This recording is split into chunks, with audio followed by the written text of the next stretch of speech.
ఇప్పుడు ఎంపీ సీట్లు కావాలంటే 6 ఎంపీ సీట్లు టీడీపీలో కమ్మ సీట్లు ఉన్నాయి.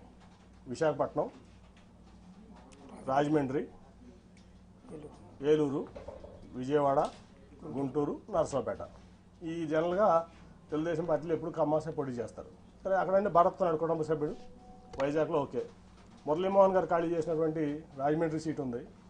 అలాగే నాగండి బాబు అంటున్నటువంటి ఏలూరు సీట్ ఉంది. ఇటు పక్క గుంటూరు గల్లా గారు పోటీ చేయాలంటున్నారు. అటు పక్క నరసరావుపేటలో అభ్యర్థులు అక్కడికి వచ్చు కదా. ఇక్కడ తీసుకొచ్చి ఇన్ఛార్జ్లు అందరికీ ఇతర ఎంపీ అని చెప్పి నాకు చెప్పకుండా, నాకు కమ్యూనికేషన్ లేకుండా ప్రోటోకాల్ వైలేట్ చేసి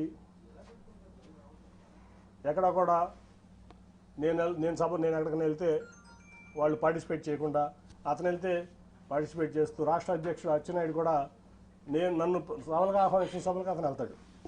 చెప్తే నేను మానేసేవాడిని, ఆ రోజు మానేసేవాడిని. అట్లాగే తిరువురు సభ మీ అందరూ తెలుసు. ఆ తర్వాత ముగ్గురు పంపించారు, ఆల్పాటి రాజా గారిని, నెట్టం రఘురామ్ గారిని, మన కొనకొండ నారాయణ గారిని. ముగ్గురు పెద్ద మనుషులు, గౌరవప్రదమైన వ్యక్తులు.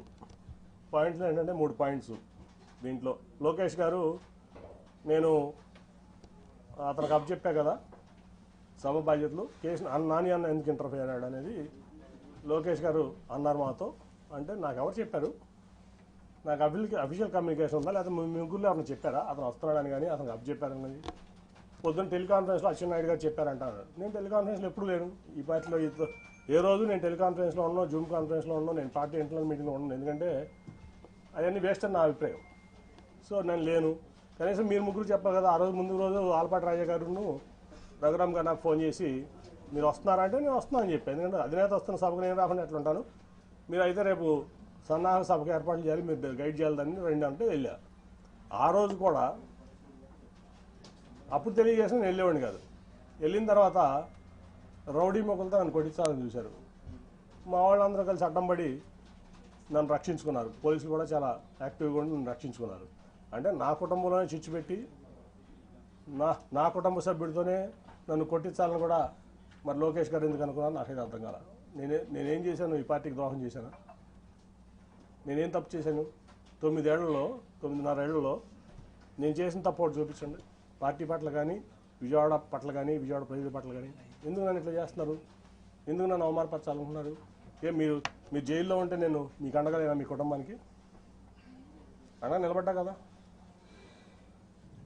సో ఇవన్నీ చూస్తే చంద్రబాబు మోసగాడని చెప్పి ఈ ప్రపంచానికి తెలుసు.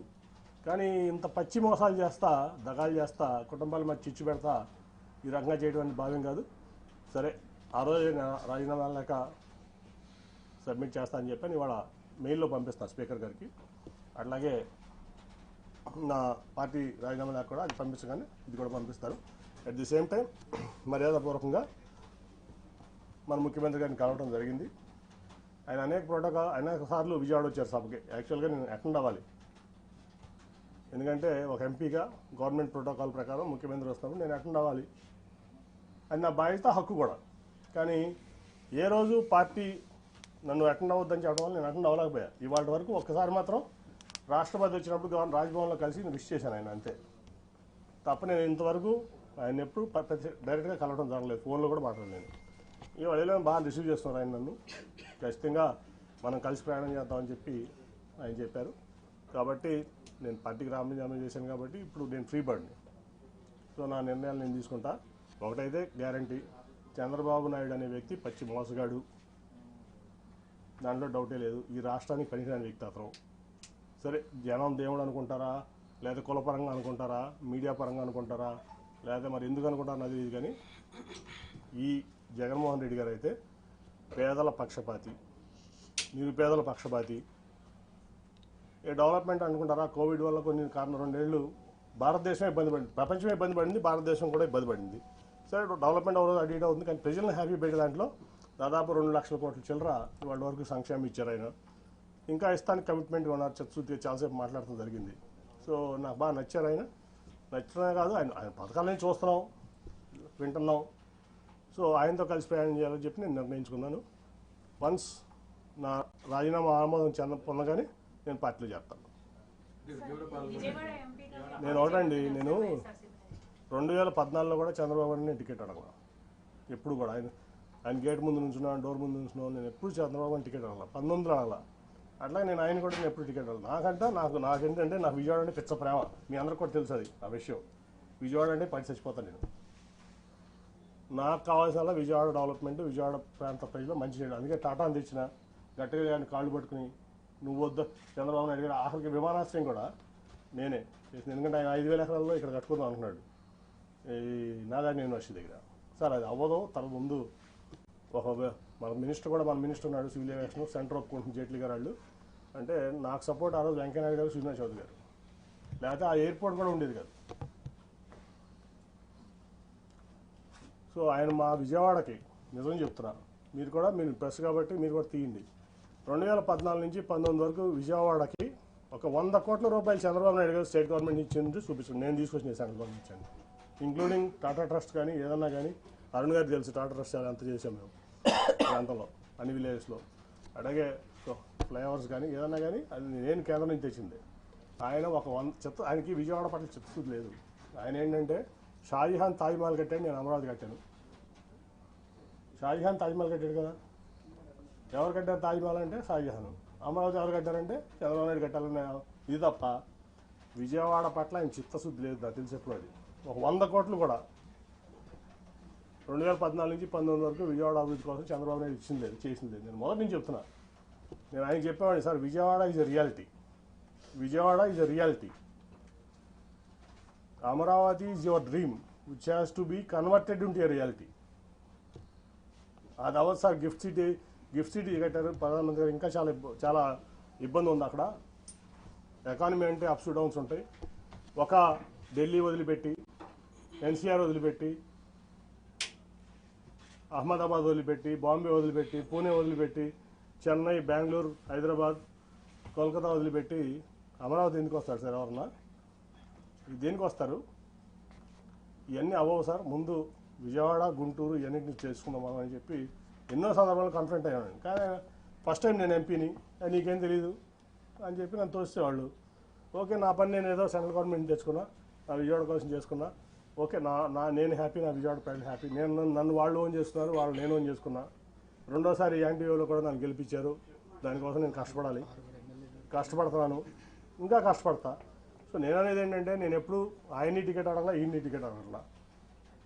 సో నేనైతే జగన్ గారితో సేల్ చేద్దామని చెప్పి నిర్ణయించుకున్నా. సేల్ చేస్తాను, ఆయన ఏ బాధ్యతలు చెప్తే అది చేస్తాను. సార్ మీతో పాటు టీడీపీలో సిట్టింగ్ ఎంపీలు చాలా మంది పోటీకి దూరంగా ఉన్నారు, ఎందుకంటే మిగతా ఎంపీల గురించి తెలియదు కానీ విజయవాడ పార్లమెంట్లో అయితే టోటల్గా 60% టీడీపీ ఖాళీ చేసేస్తాం, దాంట్లో డౌట్ లేదు. సార్ ఇందాక మాట్లాడుతూ బోండా ఉమా గారి వైఫ్కి మేయర్ అభ్యర్థిగా ఇస్తే ప్రమాదం అని చెప్పాను. ఏంటి సార్ ఈ క్వశ్చన్? అది నాది చంద్రబాబు గారిని అడగదు, ఆయన చెప్పిన మాట మీకు చెప్పా. ఇవాళ వరకు నేను ఎక్కడ కూడా ఎంత అవమానాలు తిన్నా నేను రివీల్ చేయాలి, మీకు కూడా తెలుసా సంగతి. ఆయన అన్నమాట అది, బోండా ఉమా గారి వైఫ్ని పెడుతున్నారంట నిజమేనా అని అడిగారు నన్ను. ఇదే క్వశ్చన్ నాకు తెలియదు సార్, నేను అసలు దాంట్లో ఇన్వాల్వ్ అవ్వలేదు అన్న.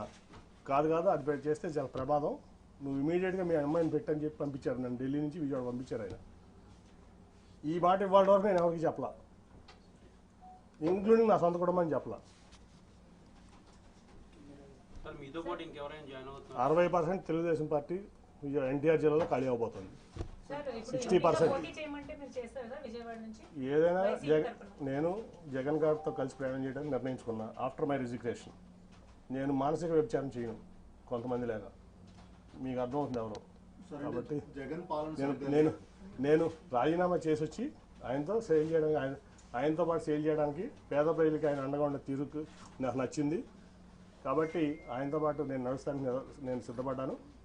ఆయన ఏదో ఆలోచిస్తే ఎంపీగా పోటీ చేయమంటాడా, ఖాళీగా ఉండమంటాడా, పార్టీ చూసుకోమంటాడా, విజయవాడ ఎన్టీఆర్ జిల్లాలో ఆయన ఇష్టం, ఆయనకు వదిలేసాం.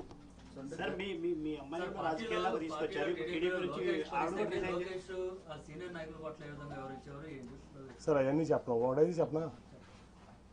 ఇప్పుడు లోకేష్ గారు పాదయాత్ర ఏంటని ఏం రైట్ ఉందని పాదయాత్ర చేయడానికి? ఆయన గెలిచిన ఎమ్మెల్యేనా, గెలిచిన ఎంపీనా? ఏం రైట్ ఉంది అంటే?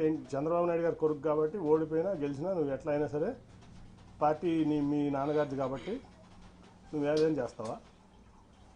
ఏం త్యాగం చేసావు ఈ సమాజం కోసం, ఈ రాష్ట్రం కోసం? నువ్వు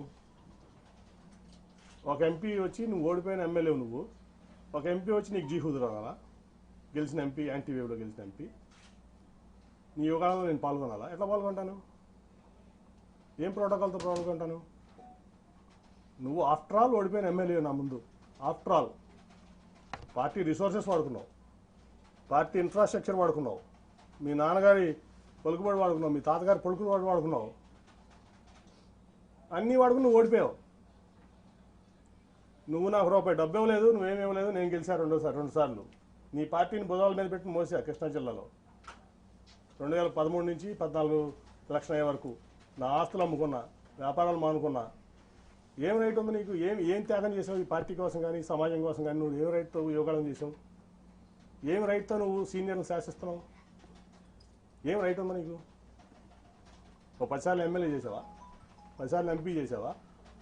ఏం ఆస్తి అమ్ముకున్నావు? నేను ఆస్తులు అమ్ముకున్నాను, 2,000 కోట్ల రూపాయల ఆస్తులు. నేను ఈ పార్టీ కోసం అనండి, నా ప్రజా జీవితం కోసం అనండి, నా వ్యాపారం ఆపుకున్నా. నువ్వు హెరిటేజ్ ఆపుకున్నావా? మీ నాన్నగారు వచ్చిన నుంచి ఇప్పుడు వరకు మీ కుటుంబాన్ని ఆస్తి అమ్మిందా ఈ పార్టీ కోసం? ఏం త్యాగాలు చేశానని నువ్వు యువకడం చేస్తావు? మమ్మల్ని ఎట్లా ఉన్నామంటావు? ఏం రైట్ ఉంది నీకు?